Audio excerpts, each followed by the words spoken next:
Hi అండి, hello, welcome back to Rishi designs and cooking. అందరూ ఎలా ఉన్నారు? నేనైతే చాలా బాగున్నాను. మీ అందరూ కూడా బాగుండాలని కోరుకుంటే ఈ వీడియో అనేది స్టార్ట్ చేస్తున్నాను. ఇక్కడ వచ్చేసి బ్యాంగిల్ బ్రాస్లెట్ అనేది నేను ప్రిపేర్ చేస్తున్నాను. ఈ బ్రాస్లెట్ వచ్చేసి కొంచెం బిగ్ సైజ్ అనమాట. ఇది 2-4 కూడా సరిపోయేటట్లు నేను అటు హాఫ్ ఇంచ్ ఇటు హాఫ్ ఇంచ్ అనేది కట్ చేసుకున్నాను. మనకి సిజర్తో కూడా కట్ అయిపోతుంది అనమాట, ప్లాస్టిక్ కాబట్టి. కట్ చేసుకున్నాక నేను వీటికి క్యాప్స్ ఉంటాయి కదా, అవి తీసి కట్ చేశాను. ఇప్పుడు ఆ క్యాప్స్కి వచ్చేసి B7000 గ్లూ అనేది అప్లై చేసి మళ్ళీ స్టిక్ చేస్తున్నాను అనమాట. ఇవి మామూలుగా క్యాప్స్ అలా పెట్టుంటాయి అనమాట, స్టిక్ అయి ఉండవు. అవి తీసేసి మనం ఇట్లా గమ్ పెట్టుకొని స్టిక్ చేసుకొని 2 అవర్స్ పక్కన పెట్టేయాలన్నమాట. లేకపోతే ఇప్పుడు చూసారు కదా ఊడిపోయింది, అలా ఊడిపోతుంది అనమాట. కదిలించకుండా 2-3 అవర్స్ పక్కన పెట్టేస్తే బాగా స్టిక్ అవుతుంది. ఇలా నేను 2 పార్ట్స్గా డివైడ్ చేశాను అనమాట. అక్కడ మిడిల్లో మార్క్ అనేది పెట్టుకున్నాను అనమాట.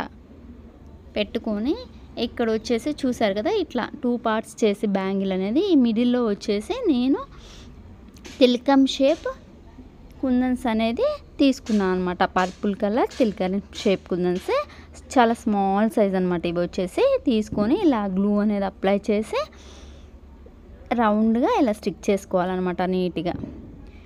నేను ఈ బ్యాంగిల్ బ్రాస్లెట్కి వచ్చేసి గోల్డ్ కలర్ థ్రెడ్ అనేది ర్యాప్ చేసుకున్నాను. థ్రెడ్ ర్యాప్ చేసుకునేటప్పుడు నీట్గా ర్యాప్ చేసుకోవాలన్నమాట. ఇలా వచ్చేసి మిడిల్లో కూడా నేను తిలకం షేప్ పర్పుల్ కలర్ కుందన్స్నే స్టిక్ చేసుకున్నాను. ఒక ఫ్లవర్ లాగా స్టిక్ చేశాను అనమాట.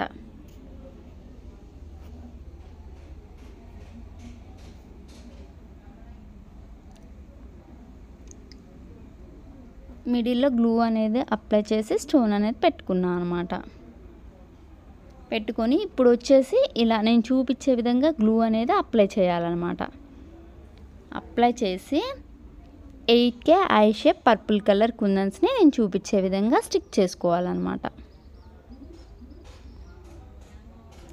పైన మళ్ళీ వాటికి పైన వచ్చేసి B7000 గ్లూని అప్లై చేసుకోవాలి. చేసుకొని మళ్ళీ కుందన్స్ని నేను చూపించే విధంగా స్టిక్ చేసుకొని ఇక్కడ వచ్చేసి నేను హాఫ్ మూన్ షేప్ కుందన్స్ని పెట్టుకున్నాను అనమాట కింద. మళ్ళీ వాటికి మిడిల్లో వచ్చేసి రౌండ్ 4mm కుందన్ని స్టిక్ చేశాను అనమాట. మళ్ళీ సేమ్ ఇదే విధంగా మొత్తం స్టిక్ చేసుకోవాలన్నమాట. పైన వచ్చేసేమో 8K I shape kundans purple colour కుందన్స్ని తీసుకున్నాను. కింద వచ్చేసి half moon light blue colour అనమాట. ఇది వచ్చేసి హాఫ్ మూన్ షేప్ కుందన్స్. ఇదే విధంగా బ్రాస్లెట్ బ్యాంగిల్ మొత్తం స్టిక్ చేసుకోవాలన్నమాట. ఇక్కడ వచ్చేసి ఈ ఫ్లవర్కి మిడిల్లో ఇందాకలో వచ్చేసి 3mm కుందన్ అనేది స్టిక్ చేశాను. అది బాగా సెట్ అవ్వలేదు. ఇక్కడ వచ్చేసి నేను వైట్ కలర్ స్టోన్ అనేది పెడుతున్నాను అనమాట, జర్కన్ స్టోన్.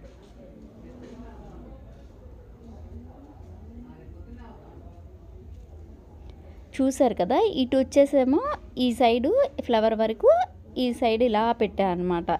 ఇదే కంటిన్యూ చేయకుండా మొత్తం ఇలా వచ్చేటట్లు ఇటు వచ్చేసి ఇలా పెట్టా కదా, నేను చూపిస్తున్నా చూడండి. ఇటు వచ్చేసి మళ్ళీ ఇటు నుంచి స్టిక్ చేశాను అనమాట.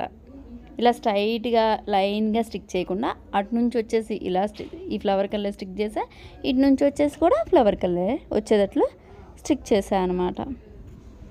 ఇది వచ్చేసి బ్రాస్లెట్ చైన్ అనమాట. ఇప్పుడు నేను అది తీసుకొని దానికి జంప్ రింగ్స్ అనేది పెట్టేసి ఇక్కడ వచ్చేసి వీటికి హోల్స్ ఉన్నాయి కదా, దానికి జంప్ రింగ్ అనేది అటాచ్ చేసేసాను అనమాట. 2 సైడ్స్ కూడా అలాగే అటాచ్ చేయాలి. ఈ హ్యాంగింగ్ చైన్కి వచ్చేసి డ్రాప్ షేప్లో 2 పర్ల్స్ వస్తాయి అనమాట. కింద హ్యాంగ్ అవుతూ ఉంటాయి ఆ పర్ల్స్ అనేది. ఈ బ్రాస్లెట్ బ్యాంగిల్కి ఈ చైన్ పెట్టడం వల్ల బాగా లుక్ వస్తుంది అనమాట.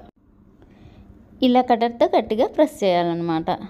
చూసారు కదా, ఇక్కడ మిడిల్లో వచ్చేసి ఇలా పూస గోల్డ్ కలర్ది వస్తుంది.